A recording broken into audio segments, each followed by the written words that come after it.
So this is usually the procedure for NDE. So again, any inspection is not 100% reliable, right?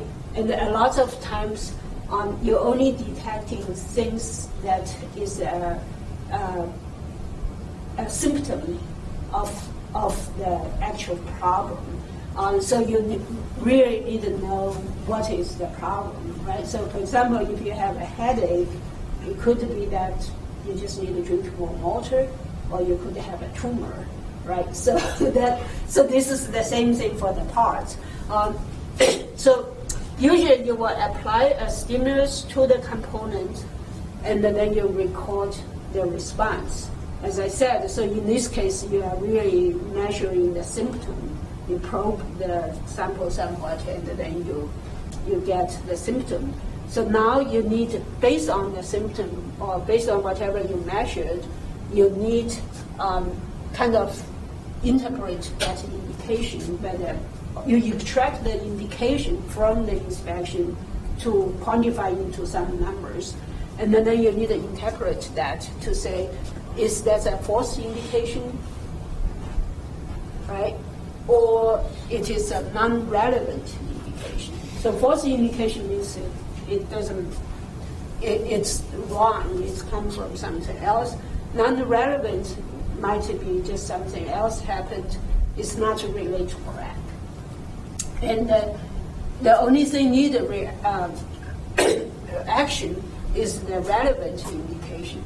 And then you evaluate the relevant indication to decide whether you will reject the components, that we need to take the component out, replace it or something, or you can accept the component. And in that case, you probably want to have life prediction to see if next period, when the inspection comes up, you need to access that. So this accept the component basically says it's okay until next inspection, and then you will start the whole processing. Okay, so for NDE method, I will go just kind of very general. This thing obviously could be quite complicated. For example, for ultrasound inspection itself, it's still a research project that my lab is working on. But these are the 6 most common inspection, the NDE method that are used for safety of crack or damage detection. A lot of times, you don't have to use them concurrently. One may be better than other, depends on the situation. Okay. So for visual inspection is something like this. This is come from Air Force, and they have the soldiers take the telescope or just manually inspecting that. The problem with this, of course, is it's very tedious, right? So now you have cameras to look at it, but then you have someone to watch the video because the machine vision is not sufficient to detect the damage automatically. And also the one extreme case that I went to a conference and the maintenance people was talking about the importance of structural health monitoring, which you put sensors on them instead of have people. But the extreme case he said is for some of either the ships or the airplane, the space is so small that regular sized people cannot go in there, right? So what do? They hire the short people, the midget people, and then they have to be very skinny, and those are the people specialized to go into this very confined space to do the visual inspection. And of course, that's the extreme case. It must be mission critical for that. But the problem with this is very I put this up with all the human. This is one of the important things for non-destructive evaluation. A lot of human factor get into that, right?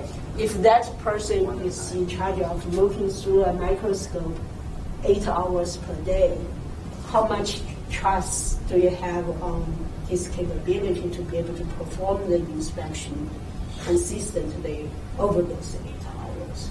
Right? So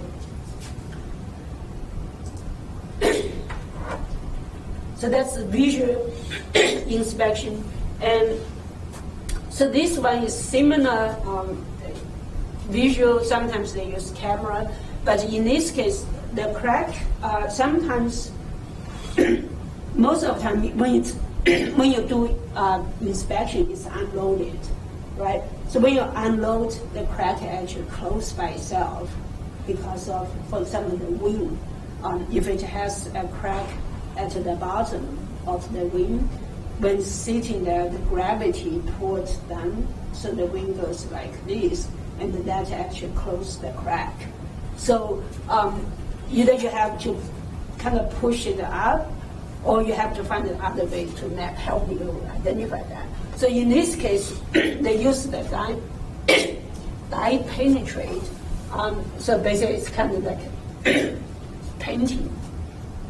And so you put it over there, you let it kind of seep into the crack, and then you clean out the excessive dye, and then you develop it, and then you can see it. So in this case, for example, that's basically just highlight the crack.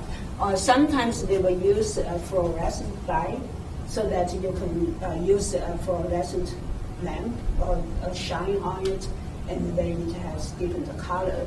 This is still kind of similar to visual inspection, but it does kind of enhance the cracks to make it easy to detect. Okay, X-ray. We actually have Dr. Makif has a very powerful X-ray CT scan. So this is equivalent to that. You go to see a doctor and do a CT scan, you see all your guts and all that stuff. So in this case, nowadays you can do CT scan of the part and see 3D image inside the part, whether that's a crack or not. So that's X-ray. Of course, with this, the problem is radioactive, and also the equipment costs lots of money. Okay, ultrasound is basically kind of similar to X-ray, but instead of using a radiated wave, in this case they use mechanical wave. So you generate an ultrasound wave that propagate through the material, and depends on where the wave will get reflected. So for example, for this part, it will get reflected at the bottom over here. So when you look at the signal, you send a narrow pulse, and you receive a narrow pulse back over here. So the distance between that pulse between here and there, that's what we call the time of flight. And that distance, of course, relates to how fast the wave travels and the distance you have. So if you have a defect like this guy over here, it's going to reflect something over there, right? Because in this case, the defect is actually aligned along the wave propagation direction, the reflection is relatively small. But based on this, you can actually calculate, based on that distance, relative to that distance, you can actually calculate where the reflection is. Of course, if you have a crack like the third case, C, then your reflection will be bigger because the crack is perpendicular to the direction of the wave propagation. And this is awfully simplified. There are lots of more complicated details in terms of ultrasound inspection. Okay? The same thing, like here, you could measure, even not necessarily just going straight through. You could go wave propagate along the part, and then get reflected or deflected. And that's just wave. Any of you guys work on wave equations? Not really, right? So if you work on ultrasound, you deal with wave equations quite a lot. Okay, so eddy current basically is kind of magnetic, electromagnetic wave. So basically you have a coil, and that coil has certain frequency that depends on the surrounding material. So when you pass the coil around the part, if there's a crack, you change the material surrounding it. So it gives you a shift in the coil frequency or response, and then you can measure that. So the nice thing with eddy current is that it can measure damage inside, but it's all works only on certain materials. And also you could use magnetic particle inspection. So in this case, you put some particles and then you use a magnet to generate a magnetic field on that. And because of that, the particles, and then you shake the particles. Have you guys done this in physics? Physics classes in, I don't know, elementary school? How do you visualize a magnetic field? Right, you spread some particles, you put the magnet and you tap it, and then they align it like these curves over here, right? So if you have no damage in the part, your magnetic field should be look very nice. And then if you have damage, then that damage disturbs the magnetic field, and then you can look at that how the particle distribute, and see whether you have a damage or not. Okay, acoustic emission is an interesting technique. So in this case, just like I said, if you climb on a tree and sit on the tree trunk, and you hear a cracking, and you know you're in trouble, right? Or sometimes you walk on the bridge, or you hear something, and then that's kind of like an indication of immediate damage coming. So the material, you can think of the material, elastic material, as a rubber band. Right? So if you stretch the rubber band to the point of it breaks, the rubber band will make a sound. Okay, so that's what acoustic emission is equivalent to. That is when you stretch the material, when a cracked surface generates, it will generate acoustic emission. Basically, it's a sound, or maybe in the ultrasound range. And so you can use ultrasound transducer and pick that up, so you can see whether in this case, you can see whether there's a void, like for 3D printed part. You can actually pull it.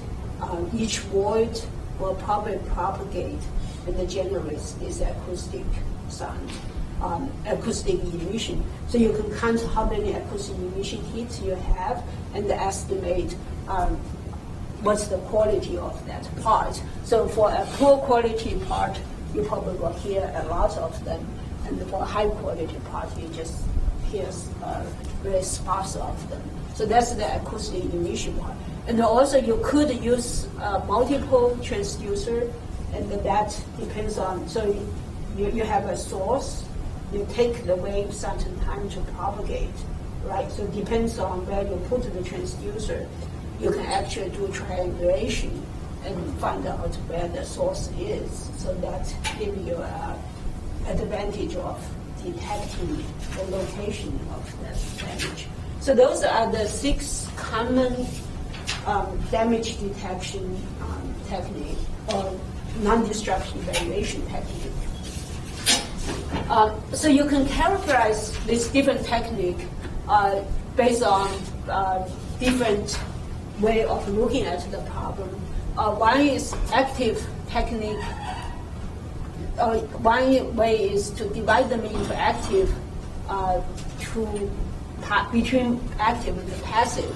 So for active, the energy is introduced to the structure and the monitored. Passive is the structure is observed without manipulation. So among the 6 of them, which one would be active technique? Ultrasound will be X-ray, right? Eddy current is also active. Which one will be passive? Visual inspection, right? You just look at it, even though maybe you shine light on it, but it's not that much energy. It doesn't penetrate into the body, right? Or acoustic emission, right? Acoustic emission, you could be active because you could load it intentionally, but most of the time you don't even load it. You just when the part is under normal condition, you listen to it. So that's going to be passive. Or you could characterize based on where the crack or the capability of the method that detects the crack at different locations. So surface technique only detects the crack on the surface or the crack that breaks in the surface. So what would be a surface technique, the example? Visual is and the dye penetration, you have to have that. Near surface is the crack cannot be very deep, but is close to the surface. Magnetic particles, that's probably true if the crack is too low into the part, probably does not affect the magnetic field on the surface. And also eddy current. Usually the eddy current has certain penetration depths, and that usually does not go very deep into the material. Barometric, of course, is the internal crack as well as surface crack. So in this case, like an X-ray, the ultrasound that method to detect both crack on the surface and the inside of the body. Okay. So for detection, you also have to, a lot of time you will classify the method based on the capability of the method. So you have either the first level is we want to know yes or no, whether we have a crack or not, right? So this is equivalent like when we discussed the project, whether you know your data has a problem, or your data do not have a problem, right? That is the first decision you want to make. Then the second, obviously, the location of the crack damage matters. Some place that you can have a larger crack, some place you don't, right?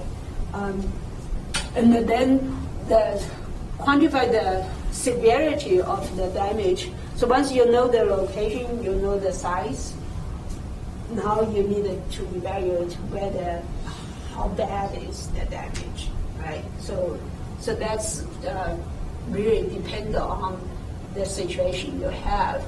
And then the fourth one is you need to, based on those information, evaluate the structural integrity and the risk assessment. So that you have to predict, based on the damage you have, predict how the crack will propagate. So those are 4 levels of damage detection. So I kind of touch on this, right? Not all cracks are the same. Some cracks are worse than others. Keep that in mind. Now for this class, you probably get the point. If I have a 90-degree crack propagate to my loading path, that's very different if I have crack that is aligned with my loading path, right? So that's very clear to visualize. So the crack size definitely is very important, the type, the location, and the orientation. And then critical crack length for static loaded structure is different from fatigue loaded, right? For static loaded structure, we only care about whether the K reaches K1C or not. For fatigue loaded, then we need to worry about how the crack propagate. That's different things. Okay, so the purpose of doing the non-discharge evaluation, the first one is to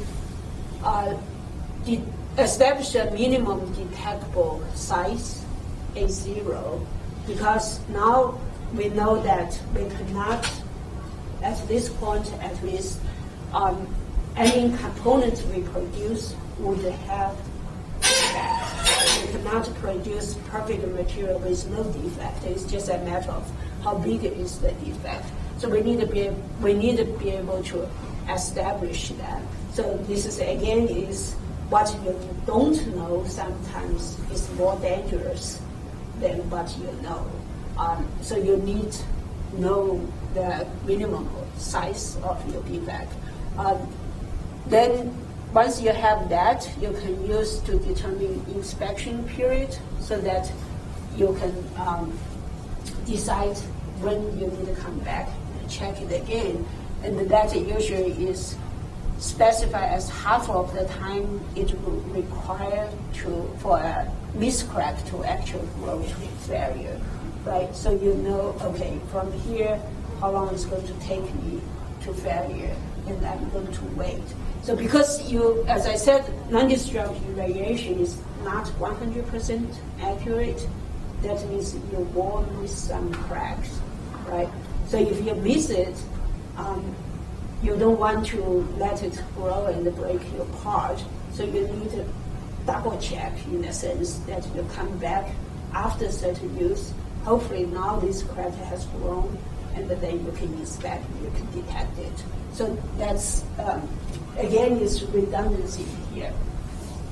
Okay, so how do you determine or establish your minimum detectable size? This is the NASCRO I mentioned for you guys about. So they actually have different components, different coupon size, where the crack is, what method you use that you will get, what kind of accuracy you expect. So for example, in this case, they have the part number. I think this is a plate, open surface, and this is at the edge. You have EC is eddy current, and for eddy current, if your thickness is less than this, then the crack size is 0.05 inches. That is detectable. P is dye penetrate.